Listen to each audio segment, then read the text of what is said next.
आपको बता दें कि शिवसेना को इलेक्शन कमीशन ने शिवसेना को लेकर एक बड़ा फैसला सुनाया है।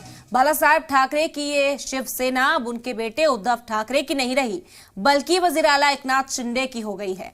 आपको बता दें कि दरअसल इलेक्शन कमीशन ने शिवसेना का ऑफिशियल सिंबल धनुष बाण शिंदे गुट को थमा दिया है। जाहिर है कि इस फैसले के बाद महाराष्ट्र में सियासी घमासान तेज हो गया है। एकनाथ शिंदे ने इसे जमहूरियत की जीत करार दिया और इलेक्शन कमीशन का शुक्रिया अदा भी किया। लेकिन दूसरी तरफ उद्धव ठाकरे को बड़ा झटका लगा है। उन्होंने इस फैसले को जमहूरियत के लिए खतरनाक बताया और कहा कि शिंदे ने उनके धनुष बाण की चोरी कर ली है। उद्धव ने इल्जाम लगाया है कि मुल्क में तानाशाही की शुरुआत हो गई है।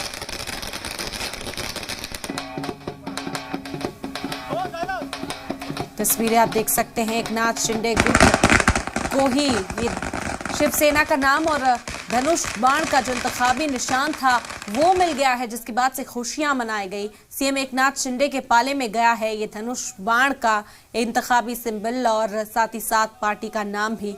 और उसके बाद से मायूसी उद्धव ठाकरे गुट में इस वक्त देखी जा रही है। आपको बता दें कि दो धड़ों में इस वक्त शिवसेना बटी हुई नजर आ रही थी, लेकिन एकनाथ शिंदे खेमे में इस वक्त खुशी है। दूसरी ओर उद्धव ठाकरे ने इसे जमहूरियत का कत्ल बताया है। उन्होंने कहा कि एकनाथ शिंदे ने उनसे ये धनुष बाण चुराया है और साफ तौर पर इसे जमहूरियत का कत्ल करार दिया गया। उन्होंने कहा कि मुल्क में तानाशाही की शुरुआत हो चुकी है। आपको बता दें कि इलेक्शन कमीशन को इस पर बड़ा फैसला लेना था।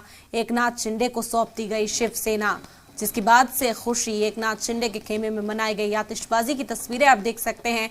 महाराष्ट्र में कल एक त्योहार की तरह एकनाथ शिंदे गुट ने मनाया है और उसकी रौनक सड़कों पर दिखाई दी है। बड़े इजलास की भी यहाँ एक तकरीब का इनेकाद किया गया था, बड़ा इजलास यहाँ पर रखा गया था खुशी मनाने के लिए।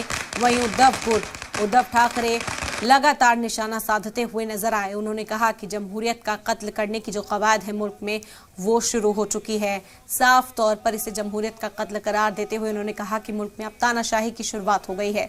बता दें कि धनुष और बाण एकनाथ शिंदे को सौंपा गया। शिवसेना एक तरह से कहा जाए तो एकनाथ शिंदे को सौंप दी गई।